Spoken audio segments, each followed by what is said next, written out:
Selamat pagi dan selamat hari Minggu teman-teman Youth GKI Jatinegara. Pagi ini kita datang kembali beribadah di Youth Online Service pada tanggal 25 April 2021. Semoga semuanya dalam keadaan yang baik ya. Pertama-tama, ayo kita mengucap syukur kepada Tuhan. Hanya karena perlindungannya lah kita masih dapat kembali beribadah. Hanya karena kemurahan dan oleh rencana Tuhan, kita bisa kembali menikmati hari baru ini. Seperti dalam Yeremia 29 ayat 11, sebab aku ini mengetahui rancangan-rancangan apa yang ada padaku mengenai kamu. Demikianlah firman Tuhan, yaitu rancangan damai sejahtera dan bukan rancangan kecelakaan, untuk memberikan kepadamu hari depan yang penuh harapan. Mari dengan rasa syukur kita angkat pujian berkat kemurahan-Mu.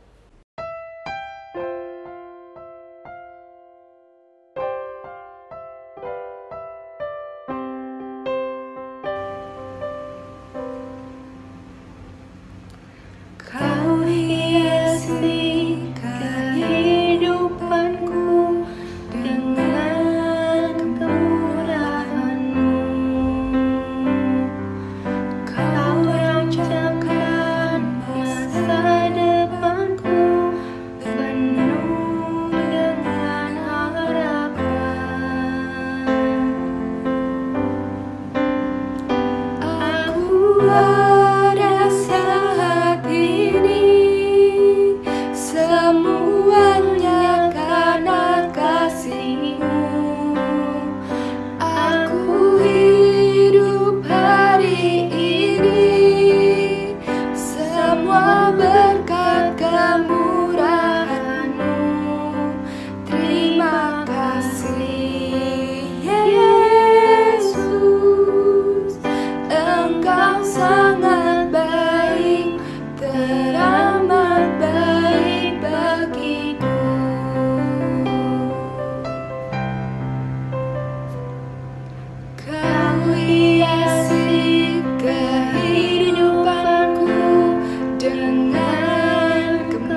anugerah kita pada hari ini diambil dari Efesus 1 ayat 17 dan meminta kepada Allah, Tuhan kita Yesus Kristus, yaitu Bapa yang mulia itu, supaya Ia memberikan kepadamu roh hikmat dan wahyu untuk mengenal Dia dengan benar.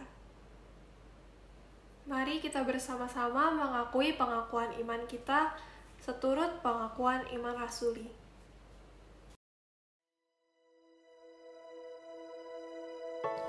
Aku percaya kepada Allah, Bapa yang Maha Kuasa, Khalik langit dan bumi, dan kepada Yesus Kristus, Anaknya yang tunggal, Tuhan kita, yang dikandung dari Roh Kudus, lahir dari anak darah Maria, yang menderita sengsara di bawah pemerintahan Pontius Pilatus, disalibkan, mati dan dikuburkan, turun ke dalam kerajaan maut. Pada hari yang ketiga, bangkit pula dari antara orang mati, naik ke sorga, duduk di sebelah kanan Allah, Bapa yang Maha Kuasa. Dan dari sana Ia akan datang untuk menghakimi orang yang hidup dan yang mati. Aku percaya kepada Roh Kudus, gereja yang kudus dan am, persekutuan orang kudus, pengampunan dosa, kebangkitan tubuh, dan hidup yang kekal. Amin.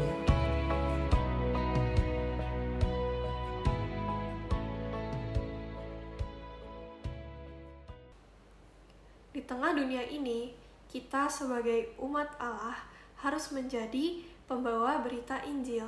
Ikuti Allah yang telah memanggil kita untuk memberitakan karya keselamatan Allah. Maka, mari kita bersama-sama mengangkat pujian, kita harus membawa berita.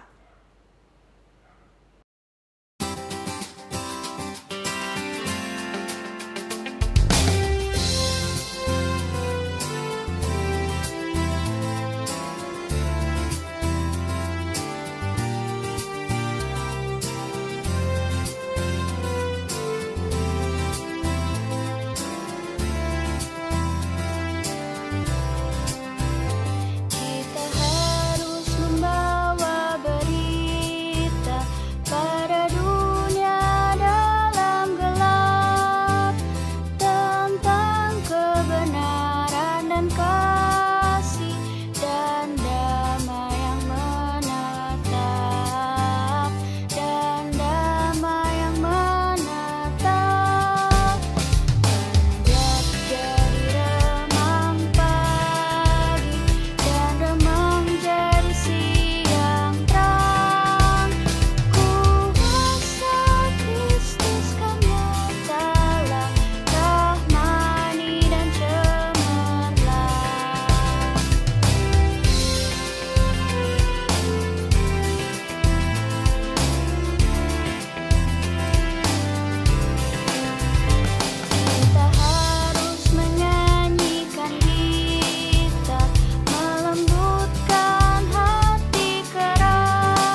Selamat pagi teman-teman Youth GKI Jatinegara. Bersyukur hari ini kita dapat kembali merenungkan kebenaran firman Tuhan. Mari kita membuka dari Kisah Para Rasul pasal yang ke-15 ayat 41 dan 16 ayat pertama sampai yang ke-10. Kisah Para Rasul pasal 15 ayat yang ke-41 dan 16 ayat yang pertama sampai yang ke-10. Tapi sebelum itu mari kita berdoa. Pimpinan daripada Tuhan itu sangatlah penting dalam merenungkan kebenaran firman-Nya. Mari kita berdoa. Bapa di surga, kami datang kepadamu ya Tuhan pada pagi hari ini untuk merenungkan kebenaran firman-Mu. Pakai hamba-Mu Tuhan dalam menyampaikan kebenaran firman-Mu. Biarlah apa yang ingin Engkau katakan dapat kami jalankan di dalam kehidupan kami sehari-hari. Kami sambut ya Tuhan untuk firman-Mu pada pagi hari ini. Demi nama Tuhan Yesus Kristus, Juru Selamat yang hidup. Amin. Mari kita melihat di dalam Kisah Para Rasul 15, 41, 16, 1 sampai 10. Saya bacakan kepada teman-teman sekalian. Pasal 15 ayat 41. Berangkatlah ia mengelilingi Syria dan Kilikia sambil meneguhkan jemaat-jemaat di situ. Kemudian pasal 16, Paulus datang juga ke Derbe dan Listra. Di situ ada seorang murid bernama Timotius. Ibunya adalah seorang Yahudi dan telah menjadi percaya. Sedangkan ayahnya seorang Yunani. Timotius ini dikenal baik oleh saudara-saudara di Listra dan Ikonium. Dan Paulus mau supaya dia menyertainya dalam perjalanan. Paulus menyuruh menyunatkan dia karena orang-orang Yahudi di daerah itu, sebab setiap orang tahu bahwa bapaknya adalah orang Yunani. Ayat yang keempat. Dalam perjalanan keliling dari kota ke kota, Paulus dan Silas menyampaikan keputusan-keputusan yang diambil para rasul dan para penatua di Yerusalem dengan pesan supaya jemaat-jemaat menurutinya. Demikianlah jemaat-jemaat diteguhkan dalam iman dan makin lama makin bertambah besar jumlahnya. Mereka melintasi tanah Frigia dan tanah Galatia karena Roh Kudus mencegah mereka untuk memberitakan Injil di Asia. Dan setibanya di Misia mereka mencoba masuk ke daerah Bitinia, tetapi Roh Yesus tidak mengizinkan mereka. Setelah melintasi Misia, mereka sampai di Troas. Pada malam harinya, tampaklah oleh Paulus suatu penglihatan. Ada seorang Makedonia berdiri di situ dan berseru kepadanya. Katanya, menyeberanglah kemari dan tolonglah kami. Setelah Paulus melihat penglihatan itu, segeralah kami mencari kesempatan untuk berangkat ke Makedonia. Karena dari penglihatan itu kami menarik kesimpulan bahwa Allah telah memanggil kami untuk memberitakan Injil kepada orang-orang di sana. Lalu kami bertolak dari Troas dan langsung berlayar ke Samotrake. Dan keesokan harinya tibalah kami di Neapolis. Dari situ kami ke Filipi, kota pertama di bagian Makedonia ini. Suatu kota perantauan orang Roma. Di kota itu kami tinggal beberapa hari. Mungkin di dalam benak pikiran kita ketika kita telah melakukan perjalanan yang jauh, kita membutuhkan satu liburan. Kita membutuhkan satu refreshing dari kepenatan kerjaan-kerjaan kita. Demikian juga dengan apa yang telah kita baca tadi. Mungkin daripada teman-teman berpikir, ya Paulus kan sudah banyak nih perjalanannya. Khususnya di perjalanan pertama, keliling-keliling. Lalu ini menjadi satu pekerjaan yang keduanya, yaitu perjalanan yang keduanya mengelilingi tanah Listra dan Derbe. Kemudian dia berkeliling pula ke Makedonia. Tak terbayangkan bukan di dalam pikiran kita, kadang-kadang capek juga. Tapi bagian yang tadi kita sudah baca sangat menarik.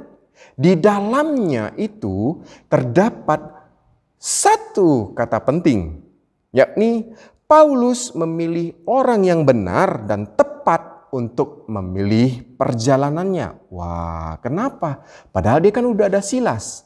Mari kita lihat. Tidak hanya sampai di situ saja teman-teman sekalian. Bahkan Timotius yang dikatakan di dalam Alkitab, tadi kita sudah baca pasal 16 sampai 1 sampai 10. Dia digambarkan seorang yang muda. Juga dikenal baik. Dari tulisan para penafsir mengatakan Timotius ini juga seorang pemimpin di daerah Derbe dan di daerah Listra. Sungguh suatu kejadian yang luar biasa, bukan? Kalau saya ada di posisi Timotius dan ini adalah momen yang sangat luar biasa. Kenapa? Karena saya dapat belajar untuk menerima ajakan pelayanan dari seorang yang senior, khususnya kepada Injil Kristus. Dan apakah sempat terpikir untuk capek? Ya, kalau secara manusia kita pasti capek. Tetapi kita memikirkan pelayanan ini adalah untuk Tuhan. Makanya saya beri temanya di bawah daripada tema besar kita tadi di depan adalah pilihan yang tepat untuk perjalanan yang tepat.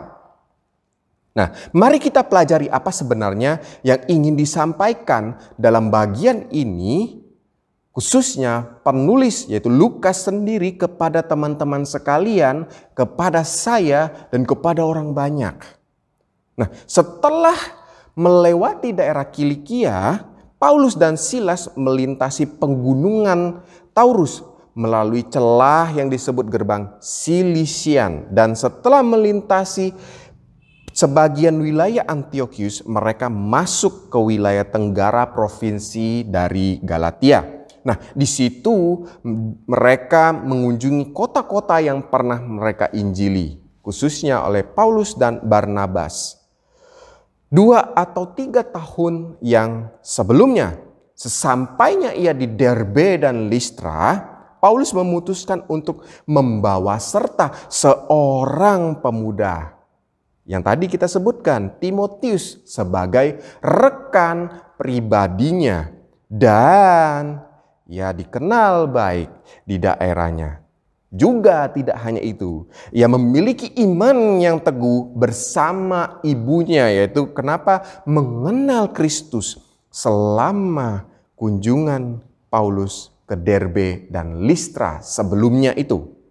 Di dalam Kisah Para Rasul pasal yang ke-16 ayat yang ketiga, memberitahukan kepada kita bahwa Paulus sangat ingin membawa Timotius ke dalam perjalanan keduanya ini. Jadi Paulus di situ menyunatkan dia karena orang-orang Yahudi yang tinggal di daerah situ. Mungkin kita berpikir, kok ada satu ketidakkonsistenan daripada Paulus? Mengingat Paulus ini adalah melawan para pembuat hukum di hadapan Yerusalem sebelumnya. Tetapi ternyata di sini tidak, teman-teman sekalian. Perhatian Paulus adalah untuk pertahanan dan penyebaran Injil. Ketika eksistensi Injil dipertaruhkan, Paulus menolak kompromi apapun. Namun ketika Injil tidak dipertaruhkan seperti yang terjadi di sini, Paulus bersedia berkompromi dengan banyak hal untuk memenangkan orang lain bagi Yesus. Nah, dengan tim yang baru ini, tim misionaris yang baru ini, pekerja yang baru, Paulus menerima satu visi untuk pelayanannya. Di Troas, dia menerima penglihatan dari seorang pria Makedonia yang menantang Paulus untuk datang ke Makedonia dan membantu orang-orang di sana. Pasal 16 ayat 9. Setelah ia meninggalkan Antiokhia, Paulus mengejar arah yang umumnya ke barat, melewati Kilikia, dan kemudian melalui kota Derbe, Listra, di mana dia mengambil Timotius, dan Ikonium di bagian selatan Galatia. Kemudian dia mengambil jalur barat itu. Dia akan melanjutkan ke provinsi Romawi di Asia, khususnya Roma ya, di mana Efesus itu berada. Tetapi Tuhan menghentikan dia dari melakukan hal ini. Meskipun Paulus sudah mencapai di Efesus kemudian dari barat, karena Roh Kudus mencegahnya pergi ke barat. Nah, Paulus di sini mencoba berjalan ke utara melewati tepi Asia ke Bitinia. Akan tetapi ketika dia mencoba pergi ke Bitinia, Roh melarang dia untuk melakukan itu juga. Di ayat yang ke-7, pasal 16, para misionaris dipisahkan dari barat dan selatan, dan dari utara timur. Satu-satunya hal yang mereka lakukan adalah menekan lebih kurang antara dua wilayah yang terlarang ke arah yang akhirnya membawa mereka ke Troas di pantai laut Aegea. Di sana Paulus menunggu untuk melihat apa yang akan Tuhan lakukan kepadanya. Terkadang kita berpikir kalau itu jalan adalah sesuai dengan apa yang kita pikirkan. Tetapi terkadang Allah memblok. Bukan itu jalannya. Demikian juga dengan Paulus. Dia berpikir akan ke Asia, tetapi Tuhan membelokkannya ke arah yang berlainan. Sesuai dengan kehendak Allah pastinya. Nah, dari yang tadi adalah contoh panduan, ya bisa dibilang negatif, tetapi ada bagusnya. Kenapa? Bimbingan yang kita dapatkan dalam hidup kita seringkali seperti itu. Kita berbicara ini sebagai contohnya pintu yang tertutup. Umumnya sih kita pasti tidak terlalu suka ya berbicara tentang pintu tertutup. Tapi ketika kita menemukan pintu yang tertutup, itu pasti membuat kita frustasi. Kemudian membuat kita berdoa, Tuhan, apa yang ingin Engkau lakukan kepada saya? Apa yang ingin Engkau lakukan kepada saya? Tapi ketika kita melihat ke arah yang kita anggap sebagai arah yang menjanjikan Tuhan, Tuhan menutup pintunya kembali. Lalu pasti kita bertanya lagi, Tuhan, apa yang ingin Engkau lakukan kepada saya? Atau apa Tuhan, apa yang kamu ingin saya lakukan? Dan ketika kita melihat ke arah lain dan Tuhan menutup kembali juga pintu itu. Kemudian kita kadang-kadang berpikir, ya sudahlah ini bukan jalannya Tuhan mungkin ya. Atau ya kita kadang-kadang menimbulkan satu depresi. Tapi kita berpikir Tuhan tidak menjawab kita dan bahwa Dia tidak peduli apa yang kita lakukan. Kadang-kadang ini cukup lama biasanya. Kadang yang membuat kita lebih parahnya itu kita marah kepada Tuhan karena jalan semuanya ditutup. Tapi kita perlu memahami bahwa pintu yang tertutup tadi meskipun itu adalah jenis panduan negatif, namun tetap merupakan panduan yang benar. Jika kita dapat belajar sesuatu dari Rasul Paulus ini, kita belajar bahwa bimbingan negatif hanya menahan kita dari tempat kita tidak dipanggil agar pada waktu Tuhan kita dapat datang ke tempat Tuhan memanggil kita dan akan memberikan berkat. Saat Tuhan menutup pintu, itu bukan karena Dia tidak punya pekerjaan untuk kita. Dia tidak ingin kita berlibur. Untuk itu mencegah kita masuk ke dalam pekerjaan yang tidak memanggil kita. Agar kita dapat diselamatkan untuk pekerjaan yang kita inginkan. Pimpinan positif pada akhirnya itu datang. Dan itulah visi yang ingin ditunjuk. Panggilan Tuhan ini kepada Paulus dan tim misionarisnya mengajarkan beberapa pengajaran yang penting tentang misi ini. Mengapa kita terlibat dalam misi di dunia? Ada beberapa alasan. Yang pertama, Yesus Kristus telah menyuruh kita untuk melakukannya. Kita menyebutnya biasanya amanat agung dan kita menemukannya 5 kali dalam perjanjian baru.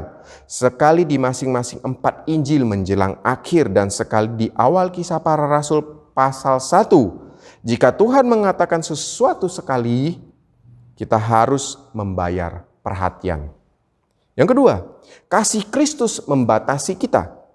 Paulus berbicara tentang hal ini secara eksplisit dalam 2 Korintus pasal 5 ayat 14. Mengatakan kasih Kristus memaksa kita, penting bagi kita untuk pergi ke seluruh dunia dengan memberitakan Injil jika tidak ada alasan lain selain Yesus yang menyuruh kita melakukannya. Namun alangkah menyedihkan jika motivasi yang kita miliki hanyalah ketaatan belaka.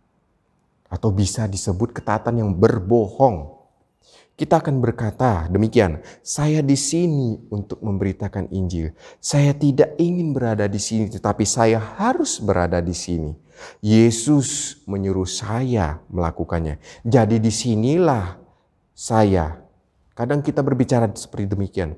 Tetapi Paulus yang memahami perintah berturut-turut daripada Yesus Kristus juga memahami paksaan daripada kasih Kristus ini dengan mengatakan kasih Kristus memaksaku, mendorongku. Kasih Kristus melibatkan kasih bagi yang terhilang. Dia mencintai mereka, tetapi itu juga melibatkan kasih kita. Karena kasih Kristus bekerja melalui orang-orang yang mengenalnya. Paulus mencintai mereka yang diutus. Kita juga harus. Faktanya tidak ada yang memuji Injil kepada yang terhilang selain kasih bagi mereka orang yang memberitakan. Kemudian yang ketiga, kita akan melihat lagi. Dunia membutuhkan. Dunia sedang binasa dalam dosanya selain Injil Yesus Kristus. Dan juga memiliki kebutuhan lain. Misalkan sosial dan fisik. Saya merasa penting bahwa sebagian besar dalam istilah ini panggilan untuk datang ke Makedonia diberikan. Pria Makedonia itu tidak berkata bahwa Paulus, Tuhan menyuruhmu datang ke sini. Tidak. Dia juga tidak bertanya kepada Paulus, Paulus, bukankah kamu mencintai kami seperti kamu mencintai orang-orang di Asia? Tidak. Dia berkata, datanglah ke Makedonia dan bantu kami. Artinya kami membutuhkan bantuan dan Anda adalah orang yang dapat membantu kami. Saya ingin tahu apakah dari teman-teman sekalian telah memikirkan upaya misionaris gereja, khususnya gereja kita, atau bersaksi kepada tetangga kita dalam istilah ini. Kita akan berkata, sulit untuk bersaksi hari ini karena begitu banyak orang di zaman kita ini yang tidak menginginkan Injil. Terkadang itu kita pikir benar. Mereka tidak mau. Mereka sangat jarang untuk melakukannya. Kebanyakan orang pada saat ini merasa puas diri. Mereka tidak menginginkan apapun yang dapat mengganggu gaya hidup mereka. Tetapi jika itu masalahnya, mengapa tidak memfokuskan kembali kesaksian dari teman-teman sekalian untuk sementara waktu? Setidaknya pada mereka yang terluka dan memang memiliki kebutuhan untuk mengenal Injil. Di masa lalu Injil telah menyebar dengan sangat baik, teman-teman. Di antara masa umat manusia yang telah menangis karena kebutuhan sosial, intelektual, medis, dan lainnya. Mereka terbuka terhadap Injil karena mereka membutuhkan bantuan. Orang Kristen membantu mereka dan membawa Injil juga. Kita dapat melihat para misionaris di sana. Mereka ada yang dari dokter sekalian membawa Injil. Mungkin salah satu alasan kita mengapa gereja-gereja di negara khususnya tidak makmur adalah karena mereka pergi ke orang-orang makmur. Ketika mereka harus pergi kepada yang tahu kebutuhan, mereka tepat memberitakan Injil. Setelah Paulus menerima penglihatan ini, pasti dia membagikan kepada teman-teman seperjalanannya karena hasil mereka semua segera bersiap-siap menyeberang ke laut menuju Makedonia. Itu adalah pembukaan resmi dari Eropa untuk kekristenan. Dan dengan itu Injil mulai diperpanjang sampai ke barat dan akhirnya dibawa kepada kita. Sekarang untuk pertama kalinya dalam Kisah Para Rasul kita memiliki kemunculan kata ganti pertama, jamak, yaitu kami, yang menunjukkan bahwa narator, yaitu Lukas sendiri, telah bergabung dengan kelompok tersebut. Lukas akan terus-menerus menggunakan kata kami di sepanjang pasal yang ke-16 ini. Tapi dia berubah menjadi mereka ketika di akhir, khususnya di ayat yang ke-40, menunjukkan bahwa dia tetap tinggal di Filipi ketika Paulus dan yang lainnya pergi untuk ke selatan, yaitu ke Tesalonika. Nah, kami itu tidak muncul lagi sampai di pasal yang ke-20, di mana Paulus telah kembali ke Filipi di ayat yang ke-6. Jelas sekali Lukas kembali bergabung dengan para pengelana atau para misionaris ini pada saat itu dan menemani Paulus dan yang lainnya ke Yerusalem. Kata kami ini berhenti di pasal 21, tapi kemudian muncul lagi di pasal 27 yang berisi kisah tentang Paulus yang dibawa dengan kapal ke Roma. Ada sedikit pertanyaan bahwa Lukas melakukan perjalanan dengan Paulus pada saat itu. Kita bisa membacanya dalam Alkitab kita. Oke, kita lihat selanjutnya apa? Sebuah keselarasan baru para misionaris, pekerja baru dalam pribadi Timotius, dan visi baru yang dikeluarkan dalam pendirian gereja baru, khususnya di Filipi. Memang di Filipi tidak ada sinagoga, jadi Paulus tidak bisa mengikuti pola yang biasa diikuti di sana. Tetapi di tepi sungai, Paulus menemukan sekelompok wanita di bawah kepemimpinan seorang pengusaha wanita yang bernama Lydia. Nah, mereka menyembah Tuhan bersama-sama. Paulus menyadari ini sebagai tempat yang tepat untuk memulai. Jadi di situ dia mulai mengajar mereka dan mereka menanggapi pesannya. Lydia yang tampaknya adalah seorang wanita yang sangat cakap mengundang Paulus dan yang lainnya ke rumahnya. Itu menjadi gereja pada saat itu dan menjadi gereja yang pertama dari komunitas Kristen pertama di Eropa. Inilah arti daripada hidup. Ini tentang Tuhan memanggil orang-orang untuk dirinya sendiri. Orang-orang yang akan mengenalnya. Tujuannya bagi kita adalah untuk membantu dalam panggilan dan pekerjaan besar itu. Demikian renungan kita siang pagi hari ini.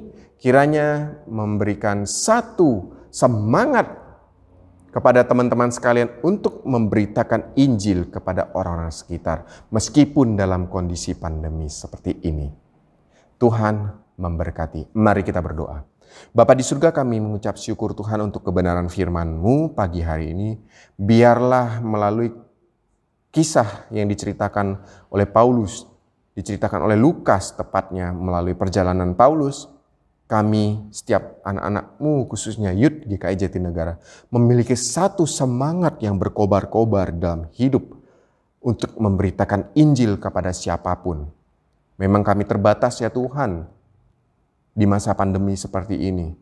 Tidak banyak aktivitas yang dapat kami lakukan. Tapi kami percaya melalui tuntunan daripada-Mu, pertolongan daripada-Mu, kami dapat menjalankan itu semua. Sehingga Injil dapat disebar sampai ke seluruh bumi. Tuhan, kami berterima kasih untuk firman-Mu. Demi nama Yesus Kristus, Juru Selamat yang hidup. Amin.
Rekan-rekan, mari kita menerima doa berkat. Kiranya kasih daripada Allah Bapa, pengorbanan Tuhan Yesus di atas kayu salib, dan penyertaan Allah Roh Kudus terus memampukan kita untuk bangkit dari keterpurukan dan meninggalkan masa lalu kita menuju kepada manusia baru kita yang berkenan dan memuliakan Dia. Amin. Rekan-rekan sekalian, kebaktian kita telah selesai. Silakan kalian mengambil waktu teduh sejenak. Selamat hari Minggu. Tuhan Yesus memberkati kita semua.